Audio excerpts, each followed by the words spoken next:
There was no warning, no sirens cutting through the night, no engine sound echoing in the distance, just silence. And then, the city stopped existing. By the time people understood something was wrong, the explosion had already happened. Walls collapsed, streets vanished, lives ended without a single second to react. Germany believed it had created the ultimate weapon, a machine so advanced, so precise, that it would change the course of the war through fear alone. They called it the V-2, Vergeltungswaffe 2, the weapon of retaliation. The first ballistic missile in human history. This was not artillery, this was not aviation, this was something entirely new. The V-2 launched straight into the sky, climbed vertically like a pillar of fire, broke the sound barrier, reached the edge of space, and then fell back to Earth at supersonic speed. It traveled faster than sound itself, which meant something terrifying.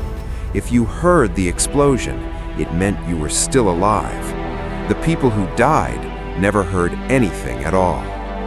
There was no defense against it, no radar system capable of tracking it, no interceptor fast enough to stop it. The missile arrived before the human brain could even register fear. London became the main target, but the terror did not come from the sky. It came from uncertainty. Unlike traditional bombings, there were no aircraft engines, no approaching formations, no time to run to shelters. People walked to work, children played in the streets. Life continued until it didn't. Entire buildings disappeared in seconds. Families were erased without warning. Neighborhoods turned into craters. The V-2 was not just designed to destroy infrastructure, it was designed to destroy confidence, to make people feel unsafe even under clear skies. Germany believed psychological terror could replace strategic reality, that advanced technology could compensate for a collapsing war effort. From an engineering standpoint, the V-2 was extraordinary. Gyroscopic guidance systems, liquid-fueled rocket engines, precision manufacturing decades ahead of its time. It was the most advanced weapon ever built up to that moment. But war is not won by brilliance alone. Each V-2 missile cost an enormous amount of money, more than dozens of tanks, more than entire squadrons of aircraft.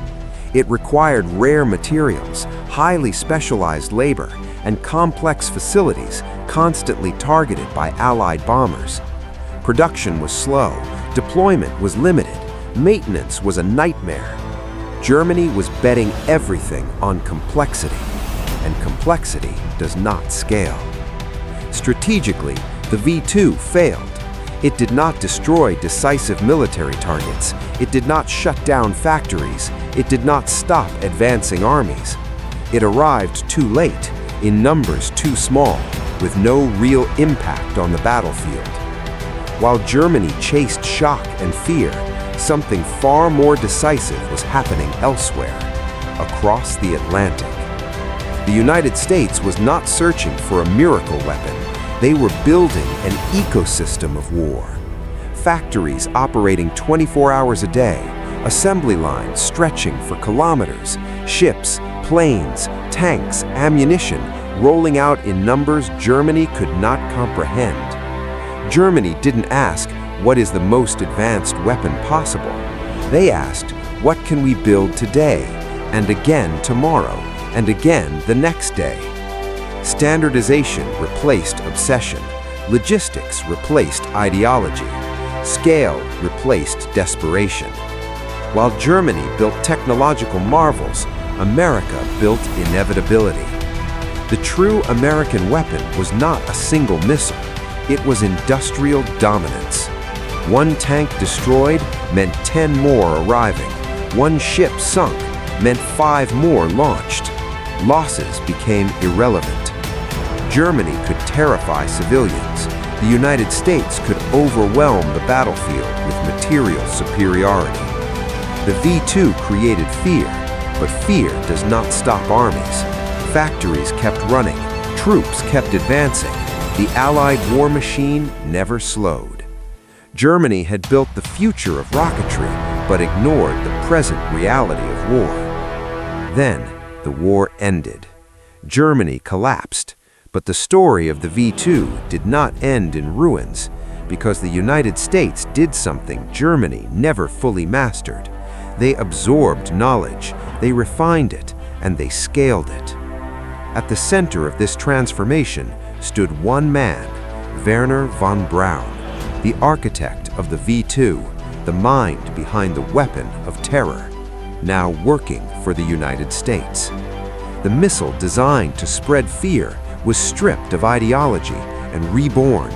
The same technology that once destroyed cities became the foundation of modern rocketry. Its descendants powered American missiles, American satellites, and eventually American spacecraft. The principles forged in war carried humanity beyond Earth, to orbit, to the moon. Germany built the missile, the United States built the system, and systems always win. The V-2 revealed a brutal truth of history. Technology alone does not win wars. Fear alone does not secure victory. Power belongs to those who master production, who dominate logistics, who think long-term. This lesson did not stay in the past. It shaped the Cold War, it shapes modern geopolitics, and it defines power today. Brilliance can shock the world once. Systems can shape it forever. Germany chased retaliation. The United States built continuity. And history remembers who truly understood power. If this story made you think, if it changed how you see power, technology, or history itself, subscribe to the channel. Because here, we don't just talk about weapons, we talk about systems, about decisions, about the forces that shape the world long before explosions ever happen. Leave your comment below. Which lesson from the V-2 do you think still defines our world today? And if you want to understand how history repeats itself in different forms, you're in the right place. But the impact of the V-2 did not end with the last explosion. It changed the logic of power itself. For the first time in history, destruction arrived faster than human awareness. Reaction became impossible. Prediction became irrelevant. And once that threshold was crossed, the world could never return to what it was before. Speed became dominance, not just on the battlefield, but in politics, in deterrence, in fear. The V-2 introduced a new reality. If a weapon could not be stopped, it didn't need to be accurate. It only needed to exist. This single idea reshaped warfare. After the war, nations did not race to build better bombers. They raced to build faster missiles. Warning systems expanded. Underground bunkers multiplied. The sky became something to fear even when it was clear. The Cold War was born from this logic. Not a war of constant explosions, but a war of permanent readiness. Missiles waited in silence. Crews trained endlessly. Entire cities lived under the shadow of weapons that might never launch. And that tension never disappeared. The V-2 failed to win a war, but it succeeded in redefining conflict. Power was no longer measured by what could be destroyed today, but by what could be launched within minutes. Endurance replaced heroism. Logistics replaced bravery. Systems replaced individuals. The same principle that decided the war continued to decide the future. The nation that could build faster, replace losses quicker, and operate without interruption would always hold the advantage. This is why the United States emerged dominant. Not because it had the most brilliant ideas, but because it could repeat success without collapse. Again and again and again. The V-2 was a warning written in fire. It showed that technology without scale is fragile, that terror without sustainability is temporary, and that the true weapon of modern power is not fear, it is continuity. Germany built a weapon that shocked the world. The United States built a system, and systems always win. In the end, history decided.